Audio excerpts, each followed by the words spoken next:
Genghis Khan, a name synonymous with Mongol supremacy, carved his path to immortality with his extraordinary military achievements and relentless drive. Beyond his reputation for terror, he established an empire that reshaped the world map, leaving a legacy seen in millions of descendants worldwide. Starting from modest beginnings, his quest for dominance resulted in the deaths of millions, epitomizing the ruthlessness of his campaigns. His personal vendettas knew no limits, leading to the murder of his own brother in pursuit of power. These conquests, powered by a quest for retribution, erected an empire that spanned from China's coastlines to the edges of Europe, marking the lands with the shadows of the fallen and cementing his place in history. In fact, Genghis Khan's influence was so immense that even after his death, his legacy led to the demise of 40,000 more people. However, when he died and was taken for his final rites, 2,000 people were present, but to this day, no one knows where his body was buried. Over 700 years have passed, yet his tomb remains undiscovered.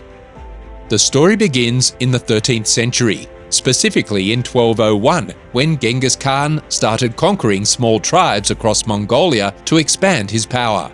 One of these tribes was the Jamukha, a formidable enemy.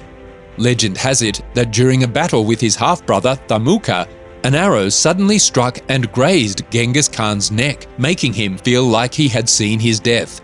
But he survived by sheer luck and emerged victorious. After the win, he summoned the archer who had almost killed him and invited him to join his ranks. By winning such battles, he incorporated the most cunning soldiers into his army, making it incredibly strong. Over the next 40 years, Genghis Khan's reign stretched from a small tribe in Mongolia to a vast empire.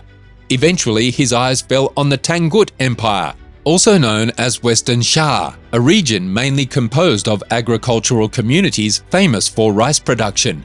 To feed his massive army of 15 to 20 million people, Genghis Khan targeted this land.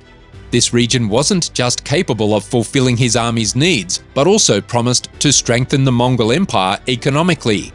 Seeing a strategic opportunity, he attacked Western Shah in 1205. However, the ruler of Tangut Empire, known for his strength, made this battle last for 5 years. Like every other battle, Genghis Khan ultimately won this one too. However, after this 5-year-long war, his army was significantly weakened. Many of his soldiers had perished, leaving him in no position to launch another attack.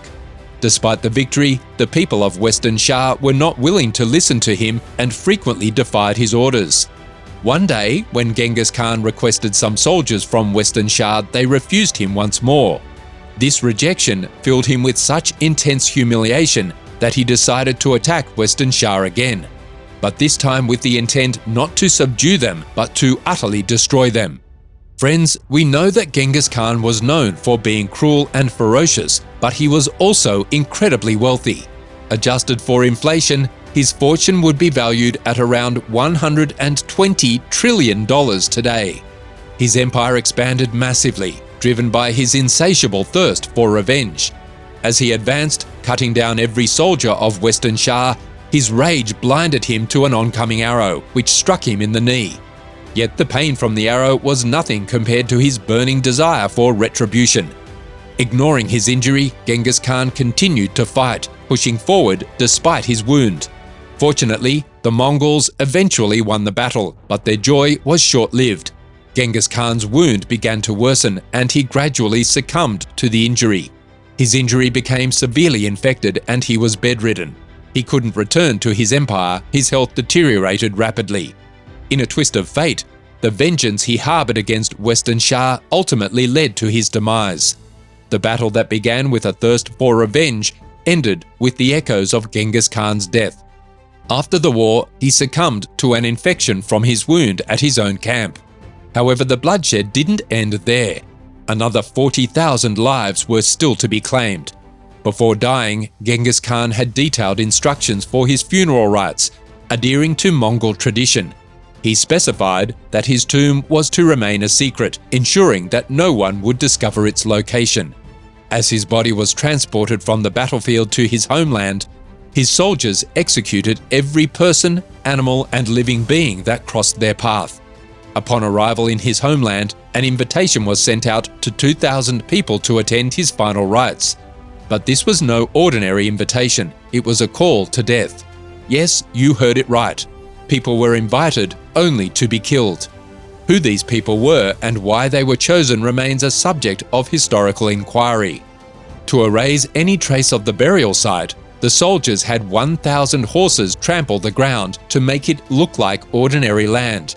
Then began the true massacre. Every person present at the funeral was killed by one unit of soldiers, who were then killed by another unit, and so on, until no one with any knowledge of the burial remained. This cycle of death claimed around 40,000 lives, all in the name of Genghis Khan. Today, there is no concrete evidence of where Genghis Khan's body is buried, and the mystery endures. However, this is one story that explains why we haven't been able to locate his body. There are other tales too that suggest different fates for Genghis Khan. So let's dive into those stories as well. Consumed by a fire of vengeance, Genghis Khan was cutting down every soldier of Shah as he advanced. However, when he saw a herd of horses approaching, he got so startled that he fell off his horse and got injured. He was then taken to a camp on the battlefield where he eventually died. What followed was the same as previously mentioned. Every living being encountered along the way was killed. 2,000 people were invited only to be killed, and horses trampled over his tomb to conceal it. But here's a unique twist to this story.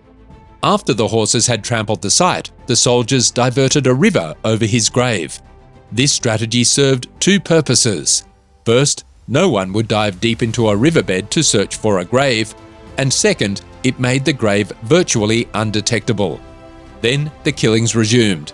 The soldiers who knew about this were killed by a second unit, and this cycle continued until no one remained who knew the secret of Genghis Khan's tomb. Now let's move on to the third and final story. Driven by a desire for vengeance, Genghis Khan was relentlessly advancing, cutting through Shah's soldiers. He had already wiped out most of the royal family, sparing only a prince and a princess. According to this tale, one night during the war, Genghis Khan had a dream that included images of snow and blood. Consulting with an astrologer, he was told that blood symbolized the prince and snow symbolized the princess. The next day, Genghis Khan killed the prince in battle and captured the princess. Like many conquerors, he intended to rape the captured princess. However, when he advanced to do so, the princess drew a dagger hidden in her hair and castrated Genghis Khan, causing fatal blood loss. To escape the pursuing Mongol soldiers, she leapt into the nearby Yellow River and drowned. Once again, the cycle of secrecy and massacre began. As with the previous stories, everyone who knew the location of Genghis Khan's body was killed, and it is said to be buried in a mountain range that is now a UNESCO World Heritage Site, making excavation and investigation impossible. Various Mongolian legends also tell of 1,000 guards who swore to protect Genghis Khan's soul, believing that revealing his tomb or attempting to remove his body would bring about an apocalypse. Now, I know these all sound like folklore or elaborate tales spun for entertainment, as every country has its own mysteries. But which of these stories do you think might be real, if any? Do you believe they were created solely for entertainment? Please share your thoughts in the comments below. Remember to like, share, and subscribe for more intriguing historical mysteries. Until next time, keep exploring.